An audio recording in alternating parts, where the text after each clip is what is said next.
हरे कृष्णा। मैं हूँ नारद मुनिदास। इस्कॉन अहमदाबाद में कई वर्षों से मैं एज अ काउंसलर सेवा कर रहा हूँ और इस्कॉन भागवत महाविद्यालय आपके सामने एक बहुत ही सुंदर यह कोर्स लेके आ रहा है महाभारत के ऊपर। वैसे तो मूल रूप से श्रील व्यास देव ने जो महाभारत की रचना की उसमें 60 लाख जितने श्लोक है। यस, आप बिल्कुल सही सुन रहे हो, 60 लाख श्लोक। तो यह 60 लाख श्लोक पूरी तरह से देवताओं के जो लोक हैं जिसे स्वर्ग लोक कहा गया है, उसमें यह 60 लाख श्लोकों की चर्चा होती है, उन्हें गाया जाता है। लेकिन जैसे जैसे हम नीचे लोकों की ओर आते हैं और पृथ्वी लोक पे आते हैं, तो पृथ्वी लोक में श्री व्यास देव अपने शिष्य वैशंपायन मुनि को चुनते हैं और उन्हें कहते हैं महाभारत का प्रचार करें, उन्हें गाए। तो पृथ्वी पे मनुष्य समाज में महाभारत 1 लाख श्लोक के रूप में प्रचलित है। इतना बड़ा है महाभारत। तो क्या महाभारत में सिर्फ पांडव और कौरवों की चर्चा की गई है? क्या उन दोनों के बीच के युद्ध की ही चर्चा की गई है? नहीं। इस सेशन में आप सीखोगे कि महाभारत जो है एक्चुअली कई स्टोरीज का एक कलेक्शन है। जैसे हम वस्त्र बनाते हैं तो वस्त्र बनते हैं कई ऐसे धागों को एकत्रित करने के बाद।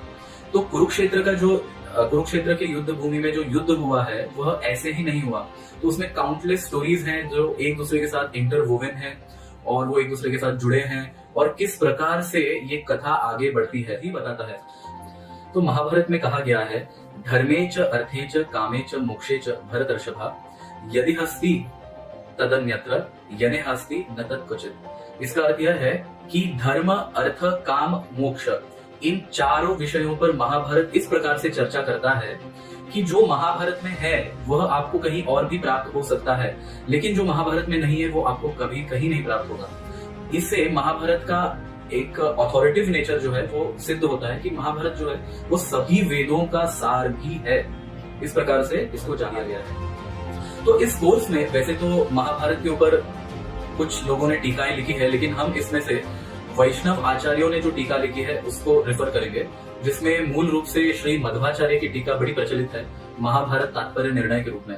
और मध्वाचार्य ने यह जो टीका लिखी है वह 32 चैप्टर्स में लिखी है। तो उन्होंने संपूर्ण महाभारत को नहीं कवर किया है, लेकिन उसके जो कुछ कंट्रोवर्शियल टॉपिक्स हैं या जिन अध्यायों पर चर्चा कर सकते हैं लोगों को और अधिक समझाने के लिए, उस पे उन्होंने चर्चा की है, टीका लिखी है। तो हम महाभारत तात्पर्य निर्णय को भी रेफर करेंगे इस सेशंस में। और यह जो सेशन है मॉड्यूल 1, तो ऐसे कई मॉड्यूल्स होंगे, लेकिन इस मॉड्यूल 1 में 19 सेशंस होंगे। तो पहले हम इंट्रोडक्शन लेंगे महाभारत का और उसके उपरांत कैरेक्टर्स जो है महाभारत के अलग अलग, जैसे भगवान श्री कृष्ण हो, पांडव हो, कौरव हो, तो इन सभियों के कैरेक्टर्स को इंडिविजुअली एनालाइज करेंगे और किस प्रकार से वो अपने अपने विचारों से कार्य कर रहे थे और एक साथ जो है वो पूरा महाभारत रचित होता है। तो it's a very interesting story. Mahabharata की ये सबसे बड़ी खासियत है कि हर जनरेशन में महाभारत सुनाई जा रही है, सीरियल्स में दिखाई जा रही है, लेकिन महाभारत जो है वो हमेशा पकड़ के रखता है लोगों को। So yes, of course it's the culture of India. ये हमारे भारत का संस्कृति है, इसलिए तो इसे बारे में बताया जाएगा। तो कई लोग समझते हैं कि महाभारत में पॉलिटिक्स है, एडमिनिस्ट्रेशन है, बहुत कुछ है। निश्चित रूप से है, क्योंकि महाभारत धर्म, अर्थ, काम, मोक्ष, इन चारों प्रिंसिपल्स पे चर्चा करता है। तो धर्म भी है, फिर अर्थ भी है, इकोनॉमिक डेवलपमेंट, रिसोर्स मैनेजमेंट, ये सब महाभारत में है। काम मतलब इंद्रियों की तृप्ति कैसे की जाती है और अल्टीमेटली इन सभी से ऊपर उठ के मोक्ष की प्राप्ति कैसे की जाती है। लेकिन महाभारत ही यह बताता है, वेदे रामायणे चैव पुराणे भारते तथा आदौ च मध्ये च अन्ते च हरि सर्वत्र गीयते। तो ऐसा कहा गया है कि वेदों में, रामायण में, पुराणों में और महाभारत में सिर्फ एक ही बात बताई गई है, आदौ च मध्ये च अन्ते च हरि सर्वत्र गीयते।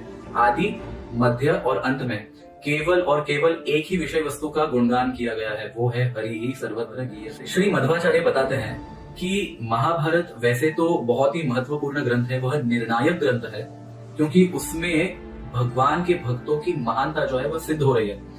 फिर भी महाभारत के अंदर भी जो सबसे इंपॉर्टेंट सेक्शंस हैं वो है भगवत गीता और विष्णु सहस्त्रनाम। तो इस मॉड्यूल में जो हम कैरेक्टर्स को डीपली समझेंगे, इसके अंदर हम कई ऐसे कंट्रोवर्शियल टॉपिक्स की चर्चा करेंगे, जैसे कि एकलव्य का अंगूठा क्यों द्रोणाचार्य ने ले लिया। कई लोग ऐसा समझते हैं कि एकलव्य का अंगूठा द्रोणाचार्य ने इसलिए लिया क्योंकि द्रोणाचार्य को एकलव्य जो जिस जाति से आ रहे थे उस जाति के प्रति द्वेष था, लेकिन ऐसा नहीं है। हम इस कंट्रोवर्सी को भी चर्चा करेंगे। फिर कर्ण, जिसके विषय में सब इतना जानते हैं कि कर्ण जो है उनको द्रोणाचार्य ने गुरुकुल से निकाल दिया था, उन्हें स्वीकार नहीं किया था। फिर वह परशुराम जी के पास जाते हैं, उन्हें झूठ बोलना पड़ता है लाचारी में। लेकिन महाभारत साफ शब्दों में कहता है कि कर्ण हमेशा से द्रोणाचार्य के ही शिष्य रहे हैं। जब ब्रह्मास्त्र की विद्या की बात आती है तब द्रोणाचार्य देखते हैं कि इसके हृदय में अर्जुन के प्रति बड़ा द्वेष है और ब्रह्मास्त्र के ज्ञान के कारण उन्हें मना किया जाता है। तो हम सभी ऐसे कंट्रोवर्शियल टॉपिक्स को चर्चा करेंगे और महाभारत में एग्जैक्टली पात्र जो है कैसे कार्य कर रहे हैं। तो कुछ पात्र ऐसे हैं जो पूरी तरह से, जैसे हम कहते हैं ना कि there are white characters, spotless characters, और देयर आर ब्लैक कैरेक्टर्स, मतलब पूरी तरह से वो नेगेटिव कैरेक्टर्स हैं, और बीच में शेड्स ऑफ ग्रे। तो कुछ अच्छे भी हैं, कुछ बुरे भी हैं, और बीच में अच्छे और बुरे के बीच में भी ऐसे शेड्स हैं। तो ऐसे भी पात्र हैं, उन सभी की हम चर्चा करेंगे इस 18 सेशन में। मैं आप सभी से रिक्वेस्ट करता हूं कि आप इस कोर्स में एनरोल कीजिए।